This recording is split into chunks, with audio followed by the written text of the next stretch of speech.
Olá pessoal, bem-vindo a mais essa videoaula. Vamos continuar aqui a discutir as medidas de dispersão. Vamos apresentar aqui uma nova medida, o coeficiente de variação. Vamos começar com um exemplo.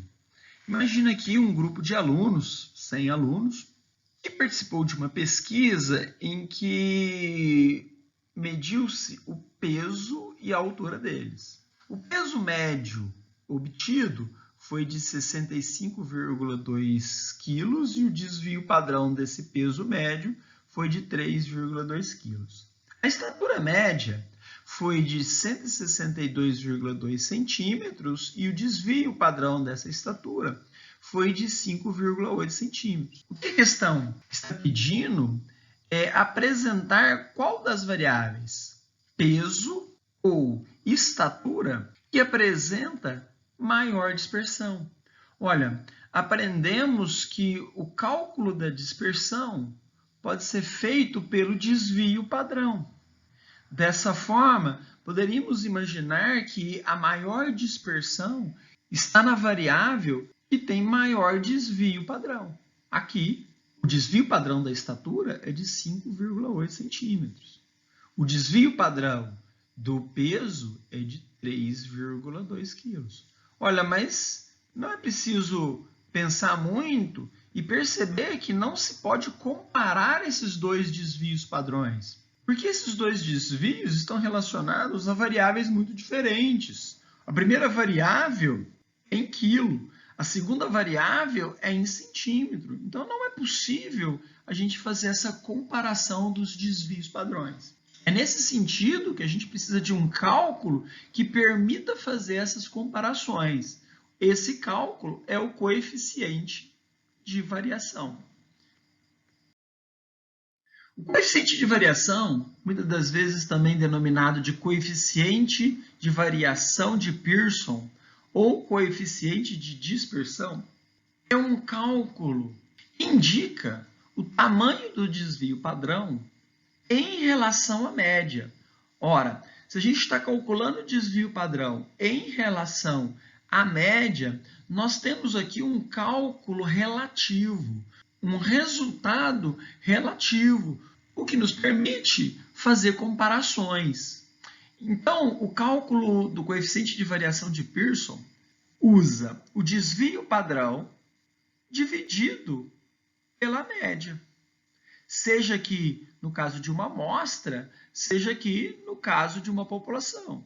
Obviamente, estamos multiplicando por 100, porque esse valor vai estar na forma percentual.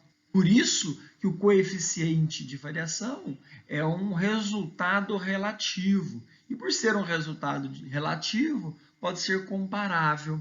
Voltemos aqui no nosso exemplo. Calculando o coeficiente de variação, desvio padrão dividido pela média. Vamos pegar aqui o caso da variável peso. No caso da variável peso, qual é o coeficiente de variação? É igual ao desvio padrão do peso, que é 3,2, dividido pela média do peso, que é 65,2. Isso vezes 100, que é igual a 4,9%. Ou seja, temos aqui o quanto o desvio padrão está variando em relação à média, ou a relação entre o desvio padrão e a média.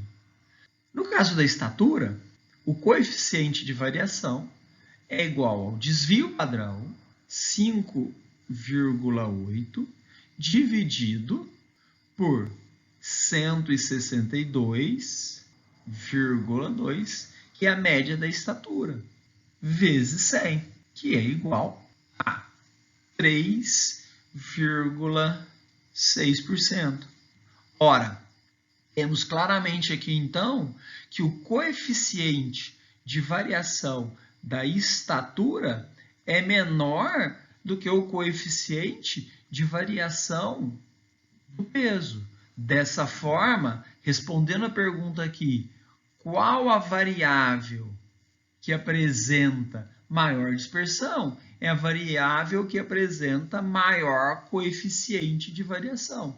Com certeza aqui, o peso é a variável que tem uma dispersão maior se comparada com a estatura desses alunos. Vamos resolver esse exercício.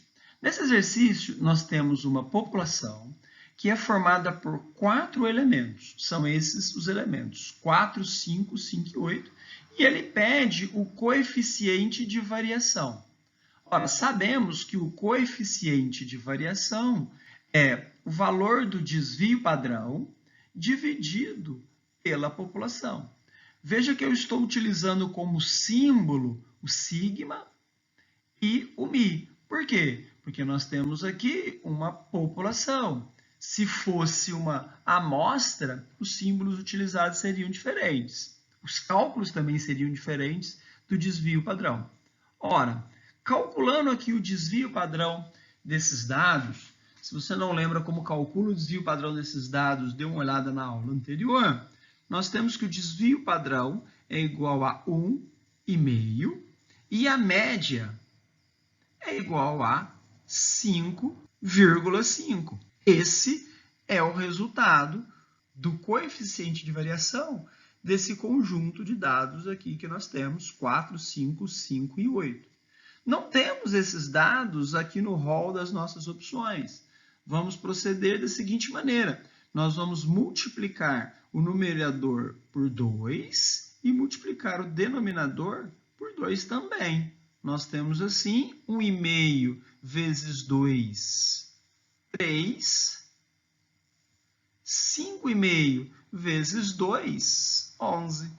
Nossa resposta é a letra A. O coeficiente de variação é 3 dividido por 11. Vamos calcular agora uma outra medida importante de dispersão, o erro padrão da média. O erro padrão é calculado pegando o desvio padrão das médias amostrais. Para a gente entender melhor esse conceito, vamos ver aqui um exemplo. Vamos pegar aqui esse conjunto de dados como exemplo. Eu tenho aqui várias informações. Esse conjunto de dados representa a minha população. Vamos pegar aqui uma amostra de 5 dados dessa população. Eu vou fazer aqui, ó. Estou pegando aqui 5 dados, esse e esse. É uma amostra de 5 dados de uma população. Esses dados aqui têm uma média. Essa é a média desses dados. Vamos fazer novamente.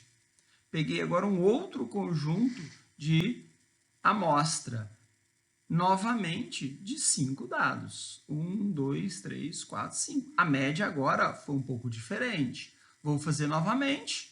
1, 2, 3, 4, 5. Eu tenho a mesma média aqui. Coincidiu a mesma média da primeira. Novamente. 1, 2, 3, 4, 5. Eu tenho agora uma outra média. E eu posso fazer isso N vezes. Esse meu software me permite fazer várias vezes. Me permite repetir essa animação de uma vez 5 vezes. Me permite repetir essa animação 10.000 vezes. Tá bom, fizemos aqui uma replicação desse exercício de ir tirando várias amostras dessa minha população e coletando aqui as médias. O que a gente observa é que essas médias, que é uma média das amostras que eu tirei de uma população, tem aqui um desvio padrão. Está aqui calculado o desvio padrão, 3,8. Esse desvio padrão é um desvio padrão das médias. É esse desvio padrão que nós chamamos de erro padrão. Essa é a fórmula para a gente calcular o erro padrão. Esse é o símbolo que, em geral, a gente utiliza. O erro padrão é sempre calculado pelo desvio padrão dos dados que a gente tem, seja dados da população ou da amostra, dividindo aqui pela raiz quadrada de n, sendo n o total da nossa amostra. Ok, pessoal? Espero que tenham gostado da aula. Até a próxima.